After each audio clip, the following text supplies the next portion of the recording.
हाँ तो भाई साहब, रेलवे की एक बहुत बड़ी वैकेंसी आ चुकी है और ये कोई एक क्लिक बैट या फर्जी वीडियो नहीं है। रेलवे ने ऑफिशियली नोटिफिकेशन जारी कर दिया है। हाँ, 7,000 से अधिक जो पद हैं उन पर भर्ती होने वाली है और ये भी बिना परीक्षा के डायरेक्ट जो है आपको जॉब मिलने वाली है। तो आप में से जो भी विद्यार्थी गवर्नमेंट जॉब की तैयारी कर रहे हैं और जो नौकरी की तलाश में हैं, उनके लिए ये वीडियो बहुत ही ज्यादा इंपॉर्टेंट और बहुत ही ज्यादा लाभदायक होने वाला है। आज इस वीडियो हम सारी चर्चा करेंगे कि आपको इस फॉर्म कहां मिलेंगे, कहां फॉर्म भरना है, इसमें एज लिमिट क्या है और किस तरह से सिलेक्शन होगा और आपकी जो क्वालिफिकेशन है वो क्या होनी चाहिए।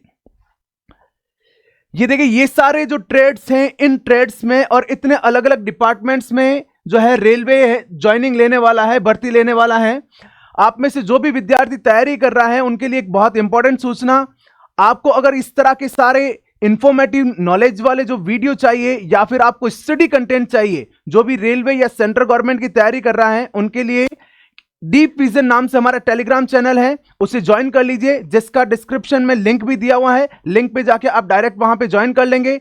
साथ ही ये जो वीडियो बनाया जा रहा है इसकी जो नोटिफिकेशन है ये भी आपको इस चैनल में मिल जाएंगे। चलिए बात करते हैं रेलवे में जो दो बोर्ड्स हैं, एक तो नॉर्थ वेस्ट रेलवे और नॉर्थ ईस्ट फ्रंटियर रेलवे। इन दोनों में जो है अप्रेंटिस की जो है जॉब निकली है। इस अप्रेंटिस की जॉब में करना क्या है, क्या प्रोसीजर है, इसमें सिलेक्शन कैसे होगा, वो सबसे पहले देखते हैं। यहां पर सबसे पहली बात जो रिक्वायरमेंट है कि क्या चाहिए, तो एक तो आपके पास 10th की जो है होना चाहिए कि 10th पास आउट विद्यार्थी होना चाहिए, प्लस 10th में परसेंटेज होने चाहिए कम से कम 50। ठीक है भाई साहब, कम से कम 50। 49.7 है तो भी नहीं चलेगा, एग्रीगेट नहीं माना जाएगा। 50 या उससे अधिक परसेंटेज होने चाहिए 10th में। और आईटीआई किसी भी ट्रेड में, सभी ट्रेड की, आईटीआई की सभी ट्रेड की जो है यहां पर वैकेंसी है।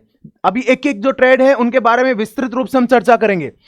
प्लस एक लेबोरेटरी टेक्नीशियन की है। अगर कोई विद्यार्थी आईटीआई होल्डर नहीं है, केवल 12th है और 12th में क्या है, पीसीबी, फिजिक्स केमिस्ट्री बायो है, उनके लिए भी जो है लेबोरेटरी टेक्नीशियन, पैथोलॉजी और रेडियोलॉजी की जो है जॉब आई हुई है।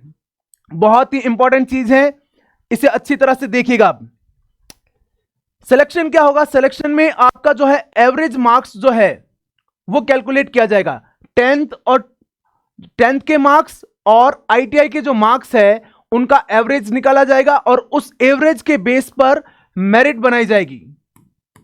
ये मेरिट आधारित जो है वैकेंसी है, कोई एग्जाम नहीं होगा। 10वीं और आईटीआई के जो मार्क्स हैं उनके आधार पर मेरिट बनाई जाएगी। अगर इसमें स्पष्ट भी किया गया है कि अगर कोई ऐसा कंडीशन हो रही है कि स्टूडेंट्स के मार्क्स बराबर हैं, तो जो उम्र में बड़ा व्यक्ति है उसको जो है प्रायोरिटी दी जाएगी। और अगर डेट ऑफ बर्थ भी समान है तो जिसने पहले 10th पास की है उसको प्रायोरिटी दी जाएगी। यह बताया गया कि जो मेरिट लिस्ट जारी होगी उसमें जितनी पोस्टें हैं उससे 1.5 गुना जो विद्यार्थी हैं उनको जो है डॉक्यूमेंट वेरिफिकेशन के लिए बुलाया जाएगा। और डॉक्यूमेंट वेरिफिकेशन में आपको सारे जो अपने डॉक्यूमेंट्स हैं वो प्रेजेंट करने पड़ेंगे। ऑनलाइन एप्लीकेशन की बात करें तो मैं दोनों ही आपके जो नॉर्थ वेस्टर्न रेलवे और नॉर्थ ईस्ट फ्रंटियर रेलवे दोनों की डिटेल्स बता देता हूं। नॉर्थ वेस्टर्न रेलवे में 6 नवंबर से जो है आपका जो नोटिफिकेशन डाल दिया गया है और 10 नवंबर से फॉर्म भरे जाने शुरू होंगे, जो 10 नवंबर से 10 दिसंबर तक। और नॉर्थ ईस्ट में 4 नवंबर से शुरू हो गए, जो 4 दिसंबर तक जो है आपके जो है फॉर्म फिल किए जाएंगे। यानी दोनों ही फॉर्म ओपन है, आप जाके अभी जो है फॉर्म भर सकते हैं। जब आप फॉर्म भरोगे तो आपको एक रजिस्ट्रेशन नंबर मिलेगा। ये रजिस्ट्रेशन नंबर आपको सेव करके रखना है। जब आपका सिलेक्शन हो जाएगा तो अगले स्टेज के लिए इस रजिस्ट्रेशन नंबर की आवश्यकता मिलेगी। साथ ही ये जो एप्लीकेशन फॉर्म आप भरते हो उसको भरने के बाद आपको हार्ड कॉपी में आप उसका प्रिंट आउट अपने पास रख लेना है। हाउ टू अप्लाई करने के लिए देखो, अगर जो नॉर्थ ईस्ट वाला है उसकी जो वैकेंसी है उसके लिए आपको वेबसाइट www.rrcjaipur.in पे जाके फॉर्म भरना है। और फ्रंटियर रेलवेज में www.nfr.indianrailways.gov.in इस वेबसाइट पे जाके आपको फॉर्म का लिंक मिल जाएगा। विशेष रूप से ध्यान रखें, एक विद्यार्थी केवल एक फॉर्म भरे, यानी इसमें एक भर सकता है, इसमें एक भर सकता है ना। केवल आरआरसी जयपुर में आप 2 फॉर्म नहीं भर सकते हो, अलग अलग तो एक एक फॉर्म भरा जा सकता है, ठीक है। एक से ज्यादा भरोगे तो डिस्क्वालीफाई हो जाएगा। और must take print out of their application form का प्रिंट आउट लेके साथ में रखना है। अगर आपका सिलेक्शन होता है तो आगे के प्रोसीजर के लिए ये जो आपका फॉर्म है वो काम आएगा। डॉक्यूमेंट्स टू बी अपलोडेड, क्या क्या डॉक्यूमेंट्स चाहिए होंगे ये देखें आप। बहुत से विद्यार्थियों का था सर डॉक्यूमेंट क्या चाहिए होंगे, क्या चीजें हैं। 10th की मार्कशीट और सर्टिफिकेट, आपका 12th की मार्कशीट और सर्टिफिकेट। जो अगर पीसीबी लेबोरेटरी 12th केवल उन्हीं के लिए है जो लेबोरेटरी वाली जो फॉर्म है उसके फिल कर रहे हैं, उनमें 12th जो बायोलॉजी के साथ हैं उनके लिए केवल 2 कैटेगरी, जो मेडिकल लेबोरेटरी टेक्नीशियन वाली है उन्हीं के लिए। Proof of date of birth, जैसे अगर 10th की मार्कशीट में आपकी डेट ऑफ बर्थ नहीं लिखी है तो आपको बर्थ सर्टिफिकेट भी देना है, और अदर 10th की मार्कशीट में अगर डेट ऑफ बर्थ है तो इसकी जरूरत नहीं है। आईआईटी के सेमेस्टर वाइज जो है मार्कशीट, आईटीआई की जो है सेमेस्टर वाइज जो है वो मार्कशीट चाहिए। फिर आईटीआई का जो सर्टिफिकेट है नेशनल ट्रेड सर्टिफिकेट वो चाहिए होगा। Caste certificate SC ST OBC और EWS के लिए। डिसेबिलिटी सर्टिफिकेट, अगर आप में कोई दिव्यांगता है तो उसका सर्टिफिकेट। एक्स सर्विसमैन के लिए सर्विंग सर्टिफिकेट और डिस्चार्ज सर्टिफिकेट। और EBS इकोनॉमिकल बैकवर्ड जो क्लास है उसका अगर आप फायदा उठा रहे हो तो EBS का जो है वो सर्टिफिकेट भी चाहिए होगा। एज लिमिट क्या है, सबसे इंपॉर्टेंट, 15 से 24, 15 साल से लेकर 24 साल तक के जो विद्यार्थी हैं वो यहां पर फॉर्म अप्लाई कर सकते हैं। 24 की जो डेट की जो कैलकुलेशन है वो कब होगी, जो क्लोजिंग डेट जो बताई अभी शुरू में, जहां से दोनों के लिए अलग अलग थी, तो जो क्लोजिंग डेट है, क्लोजिंग डेट को आपकी उम्र जो है 24 साल से अधिक नहीं होनी चाहिए। SC ST के लिए 5 साल, OBC के लिए 3 साल, जो फिजिकली चैलेंज्ड है उनके लिए 10 साल, और एक्स सर्विसमैन के लिए 10 साल की जो छूट है। यानी SC ST वाले 28 की उम्र तक 29 की उम्र तक, OBC वाले 27 की उम्र तक जो है फॉर्म फिल कर सकते हैं। एप्लीकेशन फीस कितनी लगेगी सब, 100 रुपए फीस लगनी है।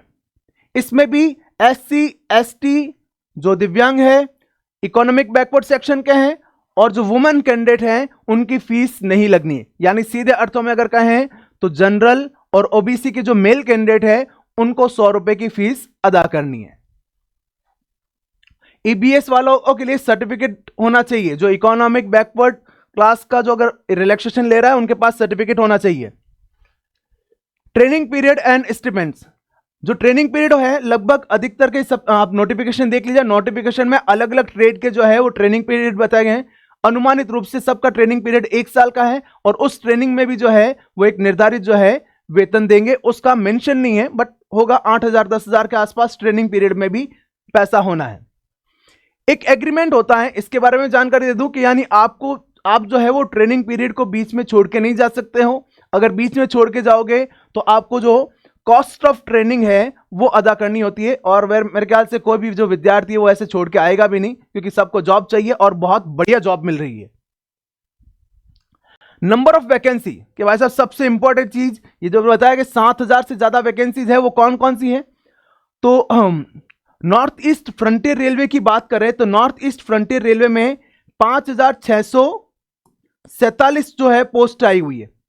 ये किस किस में है ये देखें, कटिहार में 812 है, अलीपुरद्वार में 413, रंगिया में 435, लुमडिंग में 950, तिनसुकिया में 580, और ये जो वर्कशॉप है NBQS उनमें 982 है। एक डिब्रूगढ़ वर्कशॉप है उसमें 815 है, और NFR हेडक्वार्टर में 661 है।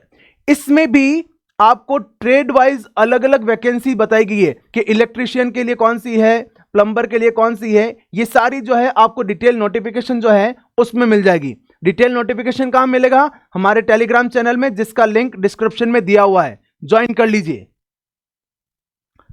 राजस्थान की अगर बात करें तो जो डीआरएम ऑफिस अजमेर है उसमें 440, डीआरएम ऑफिस बीकानेर में 482, डीआरएम ऑफिस जयपुर में 532, डीआरएम ऑफिस जोधपुर में 67, बीटीसी कैरीज में 99, बीटीसी लोको में 69, बीकानेर वर्कशॉप में 32 और जोधपुर वर्कशॉप में 70 जो वैकेंसी है। यानी राजस्थान रेलवेज में भी लगभग 1700 के आसपास जो ये पोस्ट है, 1791 के आसपास जो है ये राजस्थान रेलवेज की पोस्ट हैं। एक बार बता दूं आपको ट्रेड कौन कौन सी किस किस में, कारपेंटर है, ड्राफ्टमैन है, इलेक्ट्रीशियन है, फिल्टर है, इंफॉर्मेशन टेक्नोलॉजी में है, मसान यानी जो मजदूर है वो भी है, पेंटर है, प्लम्बर है, सैनिटरी हार्डवेयर है, टर्नर है, लाइनमैन है, हेल्थ सैनिटरी है, सेक्रेटरियल असिस्टेंट है। यानी आपके आईटीआई किसी भी ट्रेड में की हुई हो, सभी ट्रेड की जो है वैकेंसी अवेलेबल है। और वैकेंसी का जो डिटेल नोटिफिकेशन है आपको देखना है कि किस ट्रेड में कितनी कहां वैकेंसी आई हुई है, तो आप हमारे चैनल में को ज्वाइन कीजिए। डीप विजन लिंक डिस्क्रिप्शन में दिया हुआ है, एक लिंक है डीप विजन 24, आप सर्च कर सकते हो, टेलीग्राम पे डायरेक्ट मिल जाएगा। इसके साथ आपको फ्री ऑफ कॉस्ट सारा जो कंटेंट मिलेगा, रेगुलर बेसिस पे मिलेगा, सेंट्रल लेवल की सारी वैकेंसीज का बहुत अच्छा बहुत बढ़िया कंटेंट, एनसीईआरटी बुक्स भी जो है आपको वहां पर फ्री ऑफ कॉस्ट सारी अवेलेबल हो जाएगी। तो आपकी जो भी विद्यार्थी, जो भी मित्र जिन्होंने आईटीआई पास कर ली है, उन तक ये जो इंफॉर्मेटिव वीडियो है ये शेयर करना ना भूलें और कमेंट बॉक्स में जरूर बताएं कि ये वीडियो आपको कैसा लगा, ताकि हम आपके लिए ज्यादा से ज्यादा ऐसे जो इंफॉर्मेटिव वीडियो लाते रहें। धन्यवाद।